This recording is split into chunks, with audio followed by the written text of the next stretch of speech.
Accessing Med Device Unleashed podcast. Your next level source for all things sales and device. Now, here's your host, Jamie Tipton. What's up, everybody?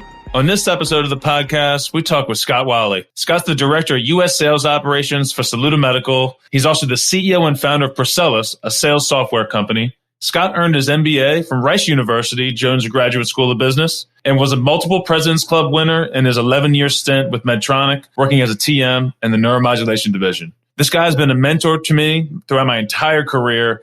He's absolutely filled to the brim with sales and business knowledge. Let's roll with this thing. Here he is, Scott Walle. Okay, episode number 4. We got Scott Walle hot on the line. Excited to have him. Scott, what's going on, man? Hey, Jamie. Thanks for having me. I'm flattered to be here, man. Anytime, man. No, excited to have you on the podcast. And, just to get things started right away, let's go ahead and dive into this pool. I wanted to just kind of give the listeners, it's extensive background you have, which is why I wanted to have you on, and I'm excited to hear you speak on some of the things we're going to speak on today. But just kind of give the listeners an idea of what you're doing right now, current day. Yeah, current day, I'm Director of Sales Operations for a spinal cord stimulator startup company named Saluda Medical.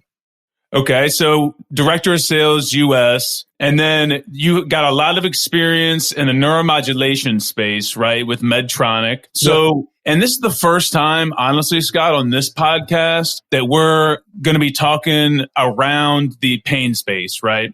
And so just give the listeners an idea, because the breadth of your experience, it's extensive all the way around, but most of it comes in that neuromod space.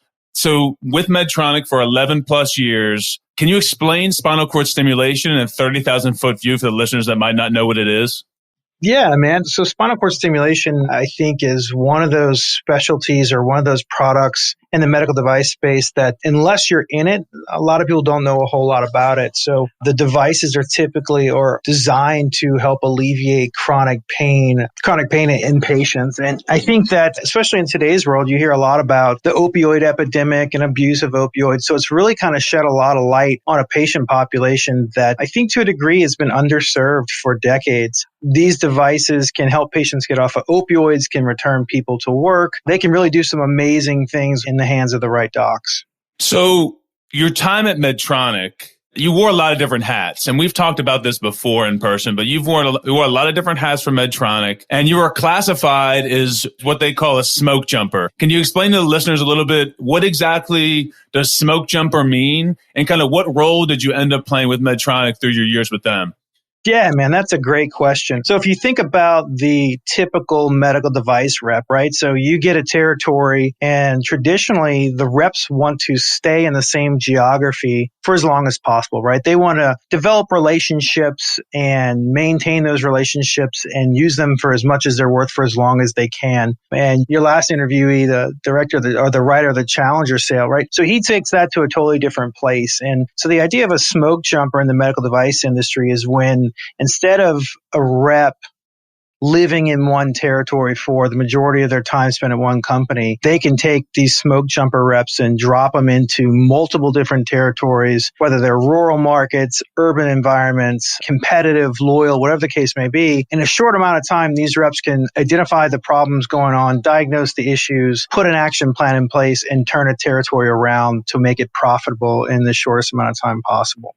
Man, so I will tell you, and when we talked about the smoke jumper thing, it really intrigued me because there's a lot to that. We could probably do a whole podcast, honestly, just on the ability to be able to do that and quote unquote smoke jump. I wanted to ask you in terms of territory planning, right? Yeah. I mean, you mentioned it. You just mentioned it right there. It's an important facet in any sales job, but in medical device, it really gets magnified. And so if you're not strategic with what you're doing and you're running around blind, you will not last long in this industry, right? And so when you're planning a territory, like when you were in one of your areas that you developed, what do you think are a couple good takeaways for the listeners that are maybe looking for some different tactics to plan their territory? And granted, I mean, a lot of territories are different, but just speaking in generalities.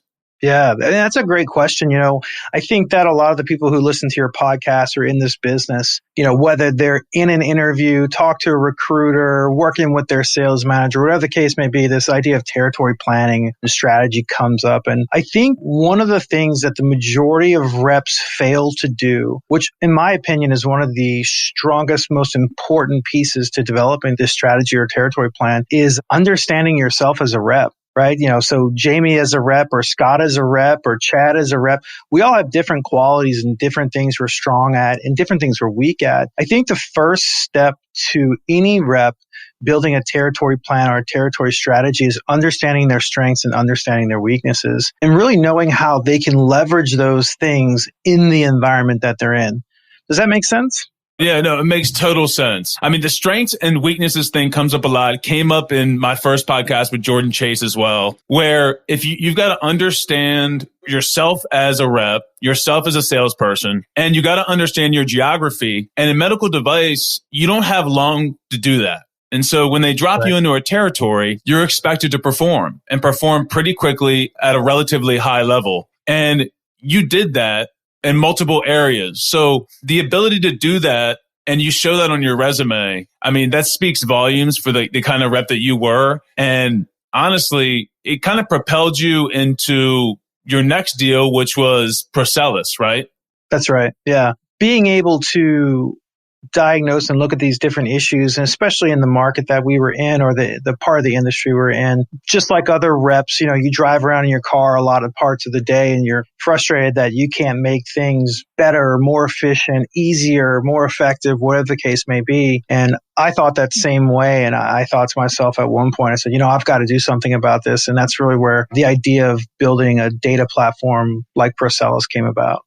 So just for the listeners, so Procellus, can you explain that in a little more detail for us, Scott, so the listeners can kind of understand what exactly Procellus was? I mean, I know it did a lot of different things. It was a phenomenal tool.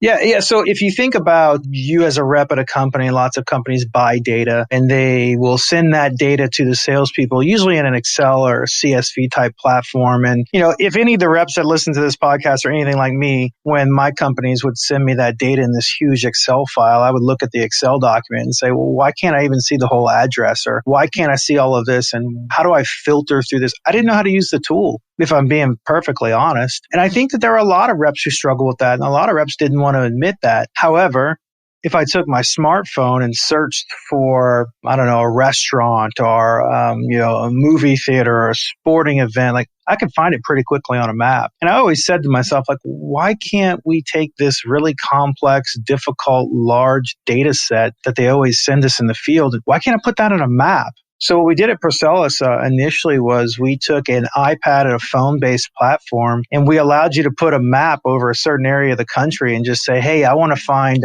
neurologists who write the most Lyrica medication. And it would drop pins on a map. Or I want to see the orthopedic surgeons who do the most knee replacements. And it drops pins on a map. And it tells you a lot of other data about docs. And when salespeople first saw that, their eyes got really big and said, this is something I've been looking for years. Yeah, and I don't blame them. I mean, I used the tool and it was, like I said before, it was phenomenal. I mean, it still is phenomenal. So we appreciate you coming out with that tool because it was ultra helpful in a lot of different ways when I used it. So yeah, for sure. Thank you. So also kind of around Procellus, one of the most interesting things I find about you, Scott, too, and when a question that not I get, but kind of I have and have had for a long time, and I'm sure other people wonder the same thing. So you have your MBA from Rice, and I think a lot of sales reps go through at one point or another a time where they think about getting an MBA. Mm-hmm. Is this MBA, can it help me in my current gig? Is it going to help me excel my career? There's just a lot of questions around that. And so I thought it would be awesome to ask you, you were fresh out, and correct me if I'm wrong, but it's when you got this right as Procellus was being created or after or before?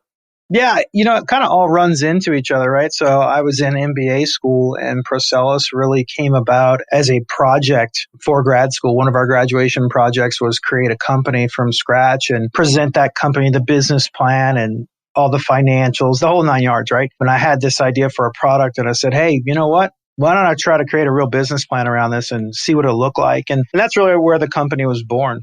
So the MBA, obviously, I mean, that certainly doesn't hurt anything to have an MBA. No, not at all. No, not at all. How do you think it's helped you? I mean, obviously it helped you create Procellus, but in the business world, obviously being the director of sales on U.S. operations for Saluda, how do you think the MBA has kind of helped your career? This kind of, just so the listeners can get an idea on if they are on the fence on an MBA, where it might help them. Yeah, that's a great question. And it's a question that I've been asked a lot, especially when I was in the med device world. And, you do really great. You've done really well. Why would you go back to school? Why would you do something like this? And I really think it's the motivation of the individual. Like, look, if you love being a salesperson and there is no other motivation, maybe you're bored, maybe whatever the case may be, and you say, oh, maybe I'll go get an MBA.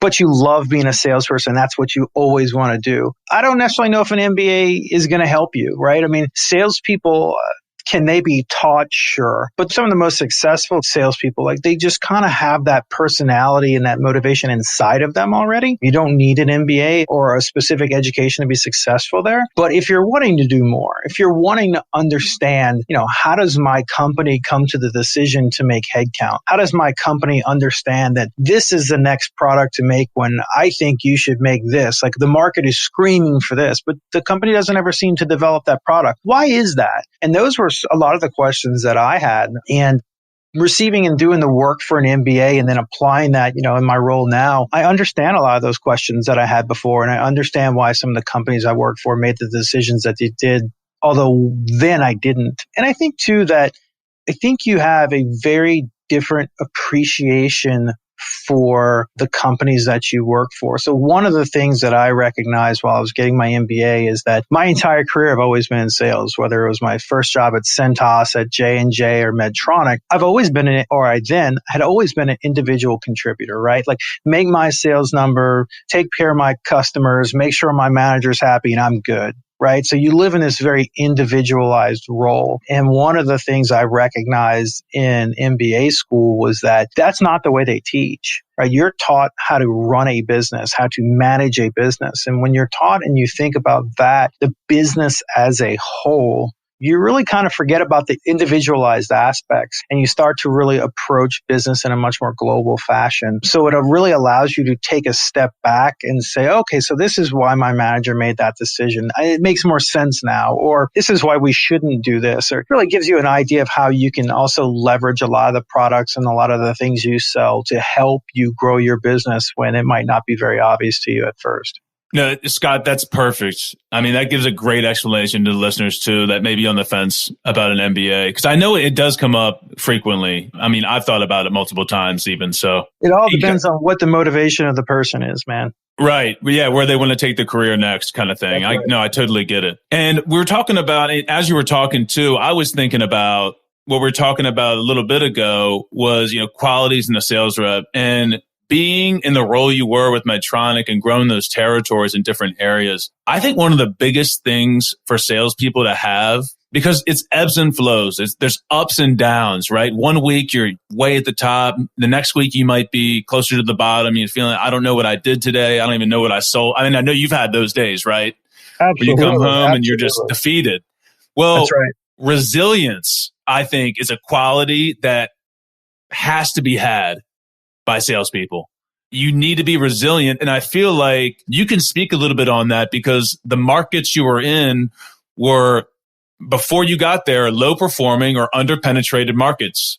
Yeah, there's no doubt. I mean, when we talk about resiliency, I mean, that's probably one of the number one traits that these salespeople, whether it's medical device or any other industry, you really need to have. I attribute a lot of my B2B sales experience early in my career, my early 20s, to literally knocking on doors of businesses and, 7 out of 10 places tell you to get lost. They don't even want to talk to you. But after a little bit of time, you learn to just deal with that and say, oh, this is a numbers game. The more people I talk to, the more opportunities I have for success. But when I get to the Smokejumper idea and getting dropped into territories, I remember one territory I was given in a large city. I moved in and literally there was 40 doctors in the territory and 2 did business with the company that I worked for. And a lot of people said, man, why would you take that job? Why would you do that? You went from killing it to bottom of the barrel. And I looked at them and I looked at their business and I said, man, it's going to be pretty tough for you to grow. I got nowhere to go but up. So I really think that when you view the situation you're in or you view the environment in which you have to perform in, you can look at it the glass half full or the glass half empty. If you look at it as the glass half empty, it's never going to be a good situation, right? But if you look at it, similar to the way I did and said, we only have 2 docs that currently use our system. I got 38 to go. I mean, I've got 38 different opportunities to grow this business, as opposed to inheriting a business that had 38 out of 40 doctors using my product and I have little opportunity to grow. So I think it really depends on how you view that opportunity you're placed in. And that's similar to not exactly similar, but very kind of congruent to my experience moving to Houston. I mean, I had an opportunity the whole reason I moved to this city was this was the lowest performing territory for the company that I moved here for. And they said, we're dropping you into the lowest performing market we have in this company. Are you going to be okay with doing that? And I jumped at it because I don't see that as a challenge. I see that as an opportunity.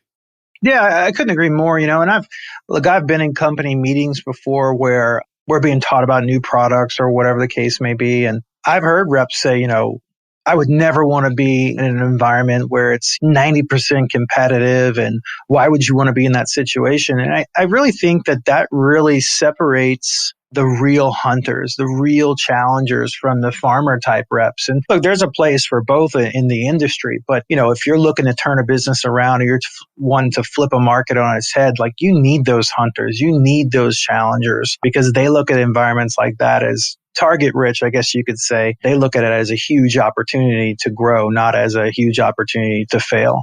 Cintas, I just keep thinking, and also while you're talking, I'm thinking about Cintas and some of these other B2Bs like ADP. And you were so spot on by saying, because I've seen it, my sister-in-law works for ADP, and the amount of cold calls and just outright no real roadmap for them, right? They just sit, they call, and it's door after door, and some of them open, some of them close. But you find out a lot about yourself when you're B2B. And that was a perfect point you made by being like, I attribute that to my early sales career. Now, I didn't have that B2B experience, but I've seen nothing short of what you just said in terms of it really molding the salesperson from the get-go. I mean, you come out of there and you know how to take rejection. Absolutely, man. I have people that reach out to me on LinkedIn, all the time, and they say, look at your career. Like, I kind of want to do the things that you've done. Like, how do I get into that business? And they're always looking at, well, how do I get in the med device business? And I tell them all the time, I'm like, you might have a friend of a friend who can get you an interview or can get you the friends and family introduction, right? And that's great. I mean, if you're looking to get an interview, but I mean, if you're looking to build a career and be very successful and be very confident in your skills and abilities, I tell them all the time, go get a job at a Cintas, an ADP, a Xerox. When you can spend the time in these very hard sales environments, like you said, there is no direction. It's here are our products. Here's the geography on the map you cover. Go get them. And that's about it, right? So I think that when you come from that background or you cut your teeth in that environment, you can be a very, very good salesperson in the med device industry. Look, hey, at least this, you can look up on the wall of a building and see who the potential customers are by just knowing the specialty you sell to versus the B2B thing where it's knock on every door you can, right? So, no, I agree with you. So, Scott, let's talk about Johnson & Johnson for a second. Obviously, huge company, right? And what did you sell for Johnson & Johnson? Yeah, I sold GYN and urology products for J&J. Okay. Are we talking pharma? Oh, no. So I've always done devices. I've never done pharma. So it was all OBGYN and urology devices, implantables, and disposables. Oh, no. Awesome. So J&J is a pretty big company. Your experience at J&J, what did you pull out of that? So that was coming off of was that after Cintas? That's right. So I went from Cintas to J&J, which I think, as a 22-year-old getting in the device business and Johnson & Johnson calls you, I mean, your eyes light up. And I think the thing that I took from J&J more than anything else is that company, beyond any other company I've ever worked for, prepared its salespeople for the field like no one else. I mean, their training program, we spent 4 days in a row in a cadaver lab just teaching us anatomy of patients and where we'd be working and what we need to understand and what we need to recognize in surgery, which has never happened again for me in my career. And that was 20 years ago. They went through incredible detail in teaching us the clinical and the sales aspects of their product. So, I mean, J&J by far of all my experience, and whether that's my companies I've worked for or when I was doing a lot of consulting work and training work with Procellus, I mean, no one's ever done training like they did. Yeah, J&J they're known for their training programs. And to your point, when you're 22 and J&J calls, you go running. I mean, that's right. You drop everything you're doing and you say, how can I land this job? Absolutely. I mean, there's a lot of things that come with the J&J name, and that training program is definitely one of them. And also, Cintas and those other ones have good training programs too. So you started out on a strong foot, to say the least. Yeah, there's no doubt, man. I think too, look, when you're first getting into sales, and this might be somewhat elementary for the majority of your listeners, but for the guys and girls who are wanting to get into this business, I mean, a lot of times everyone wants to jump straight into devices. And don't get me wrong. I mean, look, if I were to given that opportunity at 21 years old, I probably would have. But I think that foundation of understanding how to sell and understanding buying signals and understanding objections and how to deal with them. And, you don't get a lot of that at the device companies. They expect you to know how to do that already. So if you don't have that background at some level, sometimes you can find yourself struggling right away. So I really think that getting into the business, it's important to have a good foundation. And look, I think we're always looking for opportunities to better ourselves and better our careers. And, fortunately for me, I got to work at some stellar companies throughout my career thus far. Yeah, no question on that. And I wanted to kind of revert back around to kind of the sales aspect here. So I wanted to give a small scenario, because I feel like, Scott, you knew how and still know how to this day to drive value with your customers, right? And that's the name of the game in any sales role, device or otherwise. And how did you position yourself? Because I've seen you work in person, and the relationships are good. They're really good. But like we talked about with Matt Dixon on episode 3, you had a different type of relationship with your customers. How did you get to that place with your doctors, with your staff, with the advanced practitioners? Because I saw it, man. How did you get there? Yeah, that's a good question. I think you have to understand that it's a process, right? But one of the things that, we talk about relationships, and then we talk about value.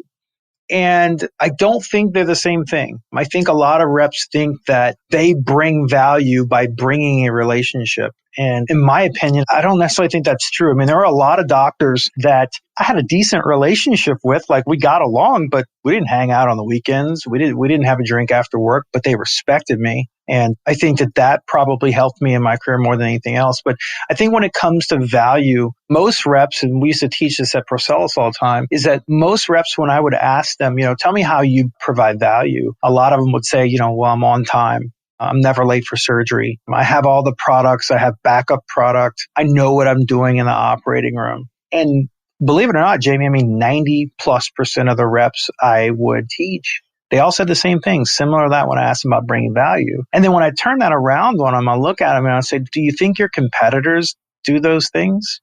And they said, well, they probably should if they don't. Yeah.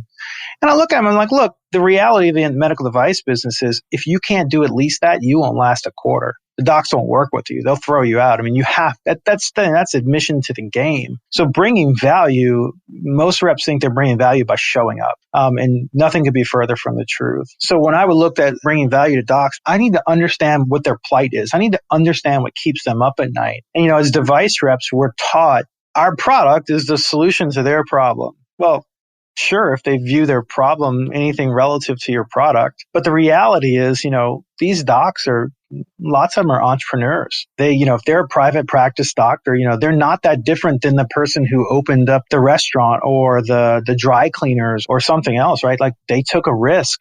They run a business. They got to keep the lights on. They got to keep their people employed. They need to keep employee morale high. So when you walk in with your widget thinking you're coming in with the solution to all their problems, I mean, maybe you are for that day or that time, but the reality is that's not going to change their life. So, I mean, I think that what you really need to do is get down and understand what the real struggles are with these physicians, whether they're private practice, whether they work for a large hospital system. And once you understand where their struggles actually are, then you can actually start to provide some solutions. But 99% of the time, their struggle isn't with what product they're going to use that day in surgery. No, it's not.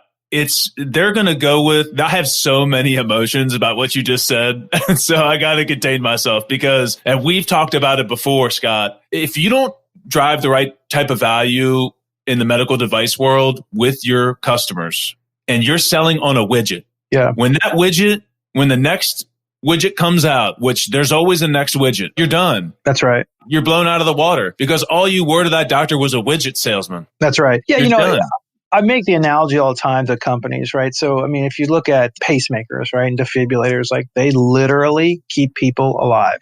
And if you are to look at clinical evidence, and don't get me wrong, I've never sold pacemakers or defibrillators, but there's multiple companies that sell them. And if you look at clinical evidence, one article is going to say this one is better than that one. Another article is going to say one's better than the other. But guess what? At the end of the day, all of them work. If they didn't, patients would die, and that's not going to stay on the market very long. So all these products work. So how do doctors make a decision on which product they're going to use? Now, there may be situations where this product may be better for this specific individualized patient, but the majority of the time, these doctors kind of have a brand or a style or a system that they preferably use most of the time. So why are they making those decisions, whether they're pacemakers, spinal cord stimulators, other products, orthopedics, spine, whatever the case may be? And the reality is because these reps understand their business and they help them with their business. So I talk to reps all the time and, I ask them like, what is the one thing that drives healthcare and healthcare sales? And they'll say, well, the products we sell, like you just mentioned, right? And I look at them and say, no, because today your product might be the best and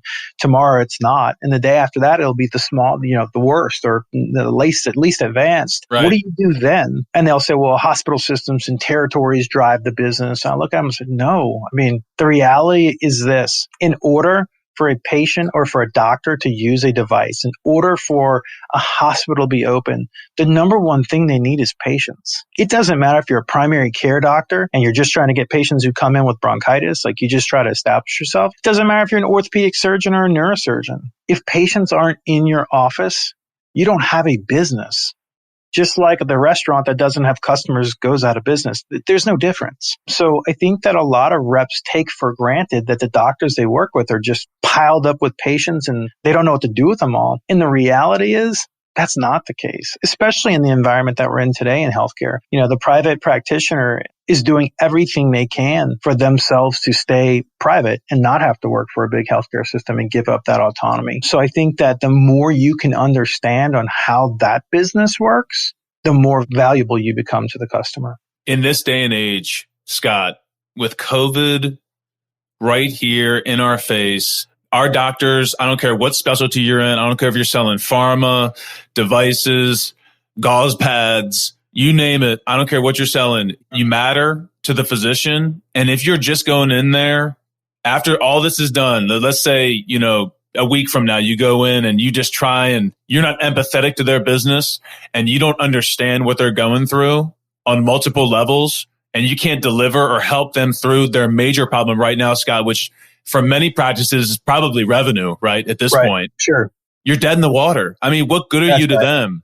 You're replaceable like the internet provider at their office, right? I mean, that was the thing that I always tried to do with my career, and obviously I'm not a device rep in the time of COVID, right? But one of the things I always wanted to do with my career that, whether I was number one in the country at Medtronic or starting a new territory or starting a new job at J&J, I always wanted to make sure that I wasn't easily replaceable. Because look, if you're easily replaceable, the wind may change directions that day and you don't have any business anymore. So one of the things I really went out of my way to do was try to put myself in an empathetic position with my customer, my physician customer, and even their staff and say, What do they struggle with? How can I help fix that? And how can I help make or create an environment where when my competitor comes in, even if they have a cool product, even if it's the latest, greatest, nicest widget on the market, I want to create an environment where my doc says, man, that's really pretty cool, but there's no way I'm willing to give up Scott for that.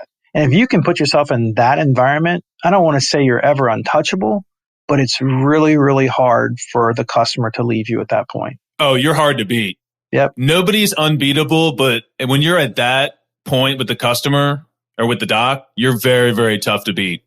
I would agree, and I think that bringing that value or bringing value never stops, right? I mean, I think that you as a rep climb a mountain to a certain degree with providing value to a physician customer. But I think that once you climb that mountain, you can't ever stop, right? They kind of expect you to be ahead of the curve on a lot of different things. And look, when you become the go-to person that they call and say, hey, what's going on in this business, or what's going on at that facility, or you kind of become the eyes and the ears of them through the market. When you become indispensable in that way with your customers, as you say, you become very hard to replace. Are there certain things that you do? I mean, there may not be, or that you can remember you did as a rep to understand your business more? Is there some place on the internet you can go? Are you hopping on Google? Because I feel like there's a lot of reps that are going to listen to this podcast, Scott, and they're going to say, this sounds awesome,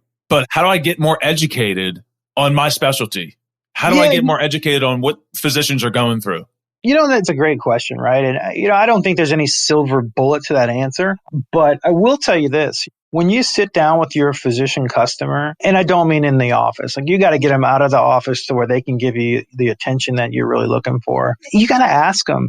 Most reps don't want to talk to docs or aren't comfortable talking to the docs about their business, like really what is really going on. And I think that when you sit down and you start asking those questions and, when a doc sees your wheels turning and you're trying to understand their business and understand where patients come from. And well, if you treat patients that take this medication, well, doc, what other specialties write that medicine as well? And well, why did they write it? And they'll actually tell you, and you start putting these pieces to the puzzle together and you sit there and you say to yourself, so hold on a second. If I understand this right, like 70% of your referrals come from these kinds of specialists. But you just told me the patients who take a certain medication are the best candidates to be a patient of yours. But the docs who write the most of that don't refer to you. Why? And quickly I found out, in my personal situation, I found out the docs who write the majority of the medication identifies patients for not only my therapy, but the patients they want to treat. That specialty of physician didn't really refer to pain doctors. And no one understood why. Genius, man. So once you understand that question, once you understand that answer, and then you can put something in front of those docs that's valuable to them as well, and you create a bridge to an entirely new specialty for referrals, man, there's not a whole lot you can do in medicine better than solidify your own customer's business. And I think that in any type of sales role, in my opinion, Scott, too, and you just hit on it about 10 times in what you just said. If you know your industry, I don't care what industry you're in, and you know it well enough, and you have the ability to teach the customer something. That's right. If you can teach them something, that's right. You're going to win.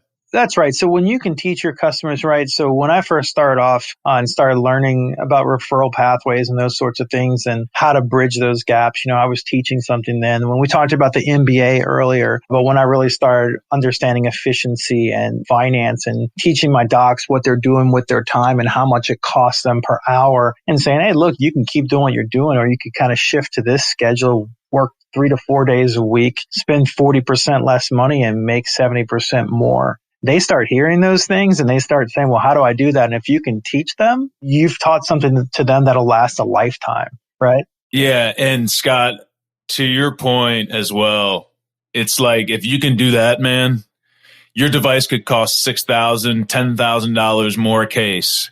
And that doctor's using that product. That hospital's using that product. It's not a, hey, this is less expensive. I mean, you get away from a lot of things, but never once will that doctor turn to you and say, you're charging too much, or his hospital or his ASC that he owns say, hey, you need to come down on this price, or et cetera, et cetera. It'll never happen. And when the new widget comes out, not say they're never moving, but ultra difficult to move that rock right there for the competitor. That's right, man. Winning business is one thing. Putting walls up around your business that are impenetrable, totally different conversation. Totally different conversation. Putting the walls up. I like that. Yep. That's exactly what you have to do. I mean, if you got to build them high and build them strong, because in medical device, there's someone always trying to climb up the wall and get inside. I mean, it's how the industry is. And honestly, it's one of my favorite parts of the industry, how competitive it is, because when you get up every day, it's something different. And it's funny, you mentioned before, the reps were saying that if they show up on time, they bring the right stuff. All that stuff, if, like you said, if you're not doing that, you're gone, because everybody is doing that. That's right. That's just the ticket to the game. Yeah, but I will tell you this, though. Also, I think you'll agree with me in the OR, and that's a whole nother ball game, right? So when you step into the operating room, you're in their office, you're talking business, you're talking their clinic. You go into the operating room, there's little margin for error there. That's right. Depending on what device you're selling, there's a lot of different ways that you can stab yourself in the foot in medical device sales. And in the OR is one place where it's two sides of the business, in my opinion. Man, you're exactly right, Jamie. I mean, I don't think you could have said it better. Understanding sales and understanding your customer and providing value and those sorts of things outside the operating room are one thing. But when you step foot in that operating room, the mask goes on and you're in your scrubs and your doc turns and looks at you and says, Jamie, what do you suggest? Meaning, I'm out of options. I need you to get me through this. The best of the best, even if they're less experienced, know how to handle that situation and know how to handle it delicately. But if you go the wrong direction there, you can end your career. Right then and there. Because if there's one thing I've noticed, and I've noticed this since day one when I started Device, is you don't truly get a second chance. And it's weird to say that. Yeah. But when you lose the credibility in the OR with that OR staff and that doc, because his license, a lot of time, his or her license is on the line too. I mean, it's not all on you, right? It's a team effort, but you're the expert on that device. Yeah, you're the eyes. I couldn't agree more. I mean, there's lots of times that as a rep, especially early in my career, I might have said the wrong thing or acted the wrong way or whatever the case may be, or read a situation wrong in an office, in a selling scenario, right? That you can recover from.